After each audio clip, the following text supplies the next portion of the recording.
আসসালামু আলাইকুম। ওয়ালাইকুম সালাম ওয়া রাহমাতুল্লাহি ওয়া বারাকাতুহু। কোথা থেকে আসেন আপনি? আমি জামালপুর থেকে আসছি। আপনার নাম কি? আমার নাম হাজী নাসিরউদ্দিন উজ্জ্বল। তা আপনার এখানে কিভাবে আসলেন? আমি আসছি রাত্রে হাইস নিয়ে এখানে আসছি। কতজন সাথী নিয়ে আসছেন? 13 জন সাথে নিয়ে আসছি। সকালে কি ছিল সাথী? হ্যাঁ, সবাই চিল্লার সাথে আসছি। ইনশাল্লাহ এখান থেকে কি নগদ জমাত বাহির হবে? এখানে আসলে আমরা এবছর অনেক আনন্দিত, যেহেতু 2 পার্ট হয়েছে। এক পার্টে আসলে জনগণ সংখ্যক বেশি হয়ে যায়, যার জন্য সমস্যা হয়ে যায়। কিন্তু এবছর 2 পার্ট হওয়াতে জনগণ একেবারে মনোরমভাবে খুব সুন্দর পরিবেশে সুন্দরভাবে সফল করতে পারছে। মাশাআল্লাহ মাশাআল্লাহ। আগামীতে আপনাদের পরিকল্পনা কি?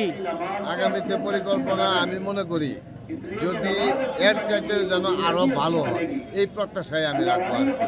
আগামীতে যেন এর চাইতে ভালো হয়, এবং কি আমিও চেষ্টা করব আগামী দিনে আরও আমাদের এলাকা থেকে এবার যেমন 13 জন নিয়ে আসছি, যাতে আগামী দিনে আমি 100 জন নিয়ে আসতে পারি। মাশাআল্লাহ। এই আমার প্রত্যাশা।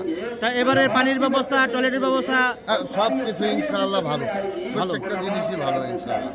মাশাআল্লাহ। এটার জন্য এই যে ইজতেমা কমিটি আছে, কমিটিকে আমার পক্ষ থেকে বা আমার জামালপুর জেলার পক্ষ থেকে তাদেরকে আমি ধন্যবাদ জানাই। মাশাআল্লাহ।